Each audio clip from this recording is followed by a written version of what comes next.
Ta parole est une lampe à mes pieds, une lumière sur mon sentier. Psaume 119, verset 105. La méditation.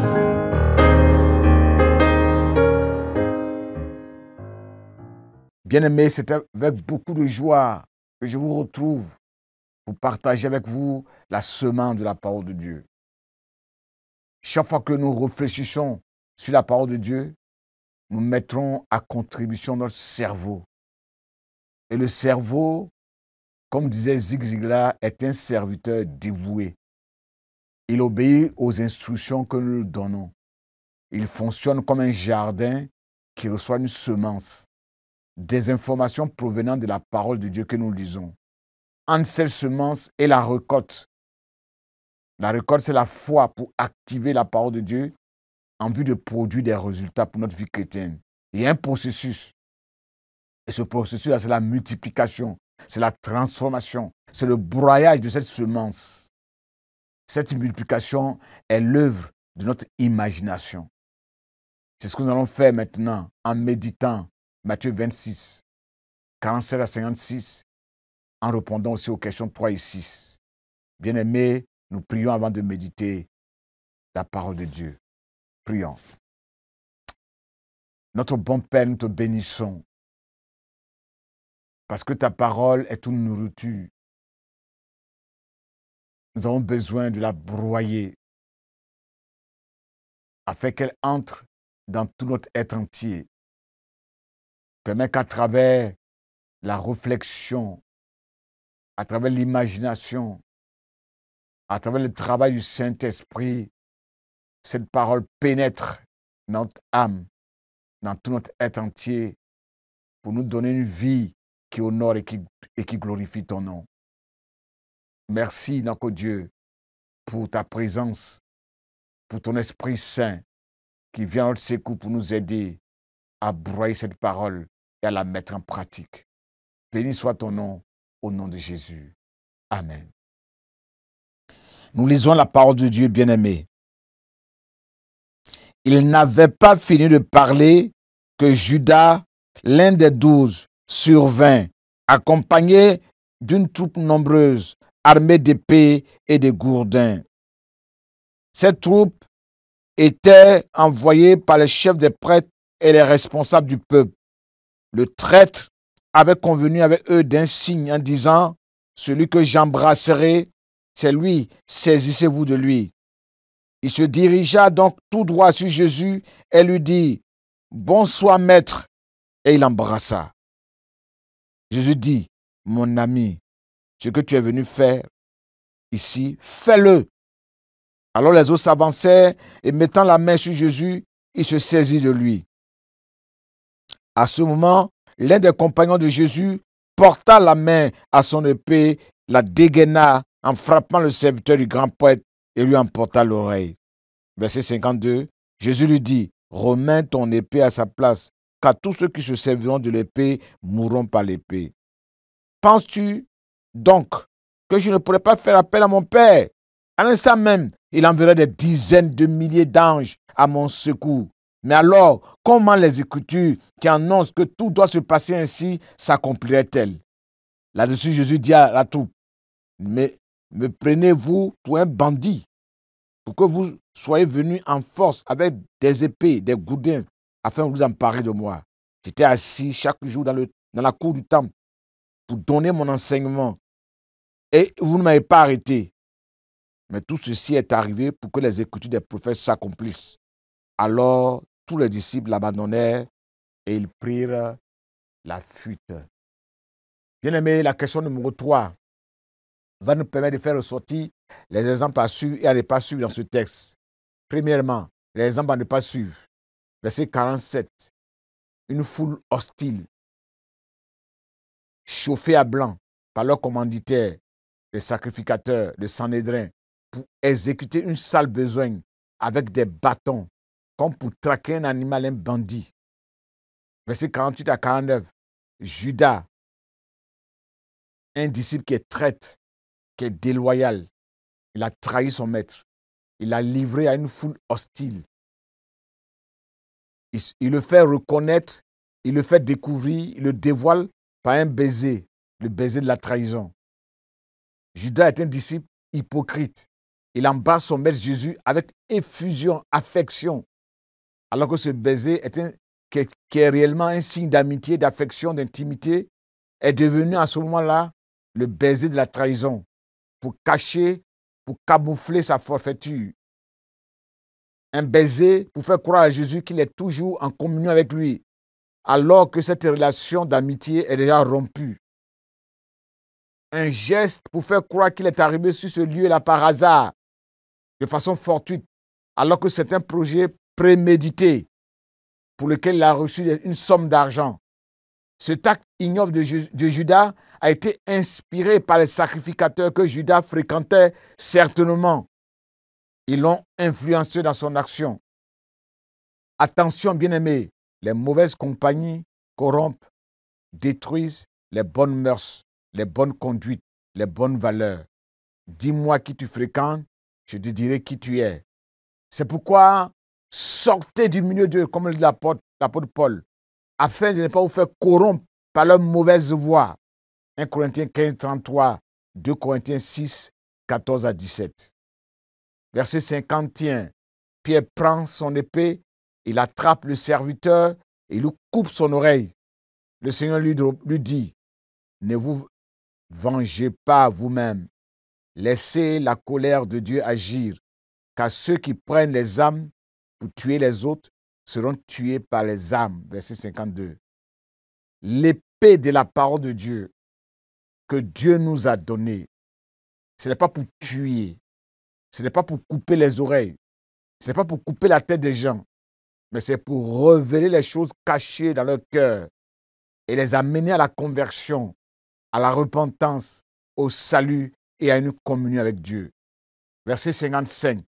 Jésus est mis au rang des voyous, des bandits. Il a assimilé à un escroc, un vaurien, un malfaiteur. Il a été méprisé. Verset 56. Les disciples abandonnent Jésus. Ils s'enfuient. Ils abandonnent Jésus. Ils s'enfuient. Ils ont été infidèles. Ils ont été déloyaux.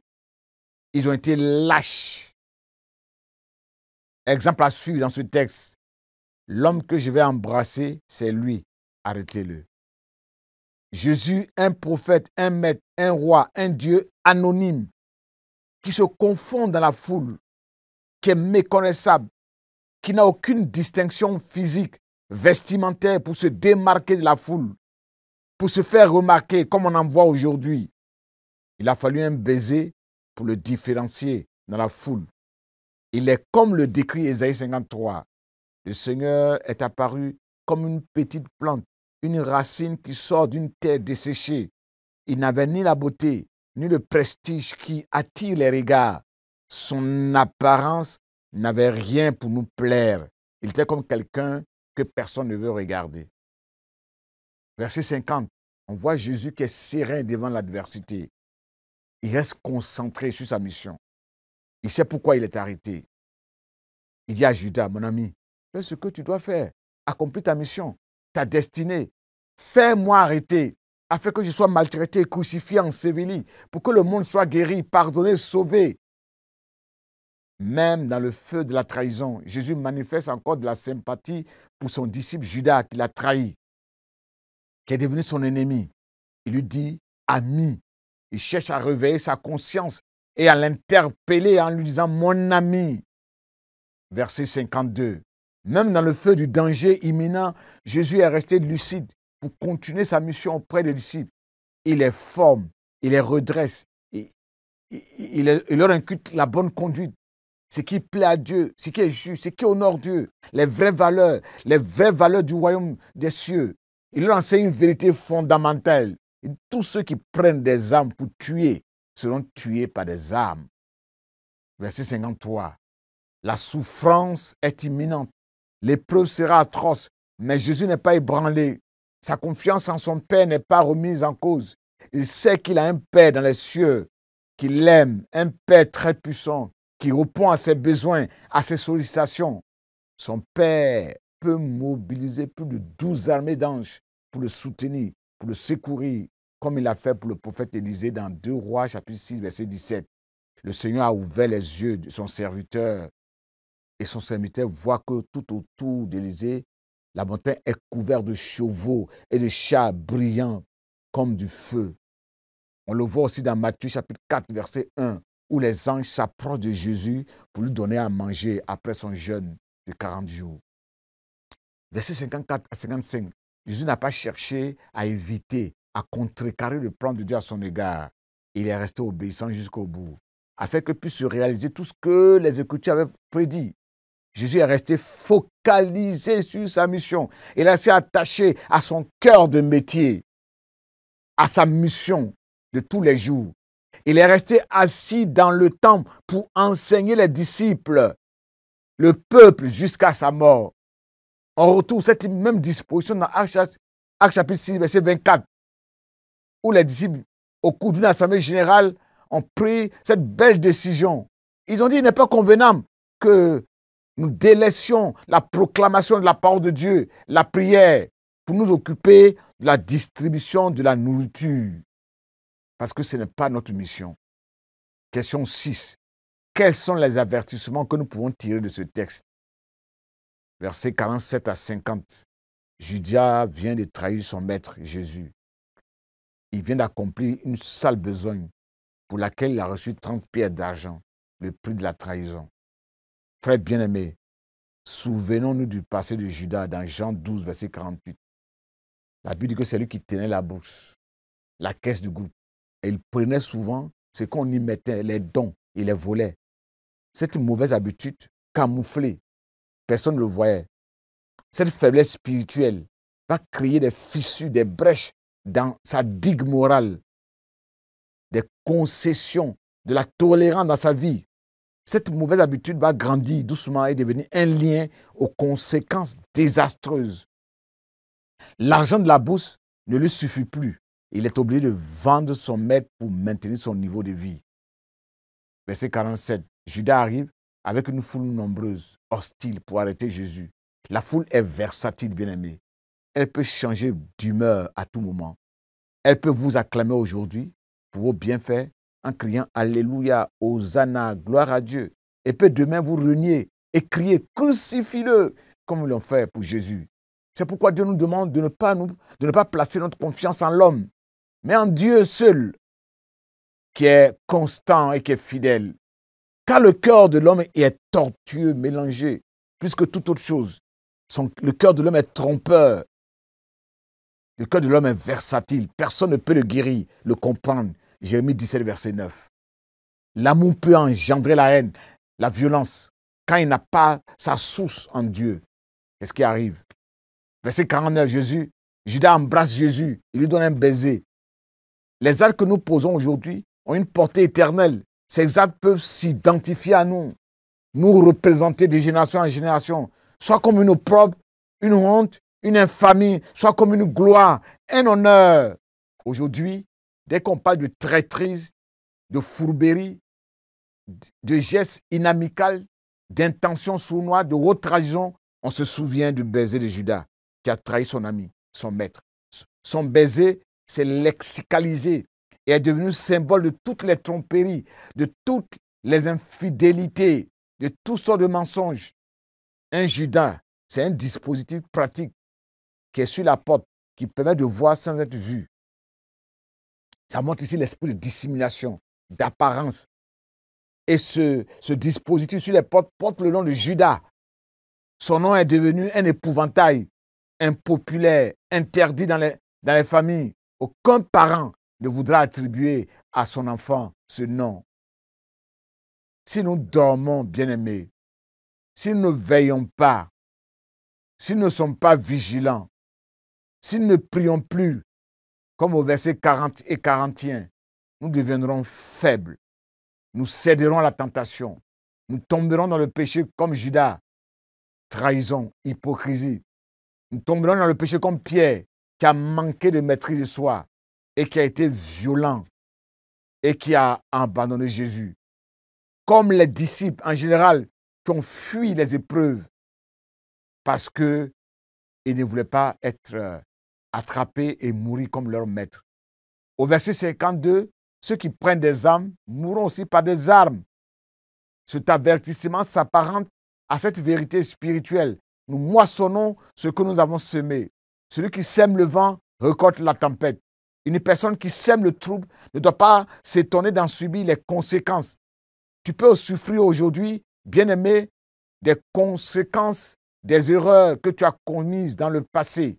Si tu sèmes donc la méchanceté, la violence, l'injustice, l'indifférence autour de toi, tu récolteras des actes de méchanceté, de violence, d'injustice et d'indifférence. En effet, la vie est un écho. Ce que nous souffrons aux autres nous revient dans la même forme. Nous recevons ce que nous avons donné. Le deuxième avertissement que nous tirons de ce verset est une forme de mise en garde du Seigneur. La religion de notre Maître Jésus ne doit pas s'étendre, ne doit pas s'imposer par des armes charnelles, par la violence, par l'épée, par les persécutions, pour contraindre les gens, pour les soumettre à la volonté de Dieu. Mais elle se propage en respectant la dignité de l'homme. Dieu n'a pas envoyé son Fils dans le monde pour condamner les hommes, pour les juger, pour les détruire, pour les égorger. Mais c'est pour les sauver, c'est pour les délivrer, c'est pour les restaurer, c'est pour les réparer, comme Jésus l'a fait avec le serviteur du grand prêtre. Il a remis en place son oreille qui a été coupée. L'apôtre Paul a raison.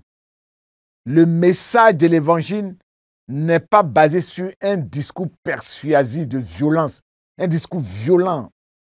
Son efficacité vient de l'action puissante du Saint-Esprit pour convaincre les gens. 1 Corinthiens 2, verset 4. Que retenir, bien-aimé, à la fin de notre méditation de ce jour? 3 paroles fortes du Maître. Verset 52. Remets ton épée à sa place, car tous ceux qui se serviront de l'épée mourront par l'épée. Deuxième chose, si je le voulais, il me serait possible de faire appel à mon Père. À l'instant même, il enverrait plus de 100 000 anges à mon secours pour me délivrer, pour combattre à ma faveur. Mais je ne le ferai pas parce qu'il faut que les Écritures s'accomplissent. Chaque jour, j'étais assis dans le temple pour enseigner parce que c'est là ma mission. Et je l'ai fait jusqu'au bout. Seigneur, comme toi, nous voulons faire ton œuvre. Enseigner les hommes et les femmes la bonne nouvelle de Jésus qui sauve, qui guérit. Nous ne voulons pas le faire par la contrainte, par la violence, par les armes. Mais nous le faisons par le discours de la parole de Dieu qui convainc les cœurs par la puissance du Saint-Esprit. Nous voulons, notre Dieu, rester vigilants dans la prière, dans la méditation de la parole de Dieu, dans la communion avec toi, afin que quand viendront les épreuves, nous ne puissions point t'abandonner comme les disciples. Donne la victoire sur les mauvaises habitudes, afin que nous ne fassions pas des petites choses cachées qui vont devenir des liens et qui vont nous pousser demain à te vendre comme Judas l'a fait. Donne-nous, Seigneur, de rester en communion avec toi.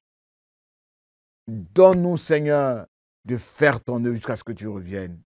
Merci pour tous tes bienfaits. Amen. Ta parole est une lampe à mes pieds, une lumière sur mon sentier. Psaume 119, verset 105. La méditation.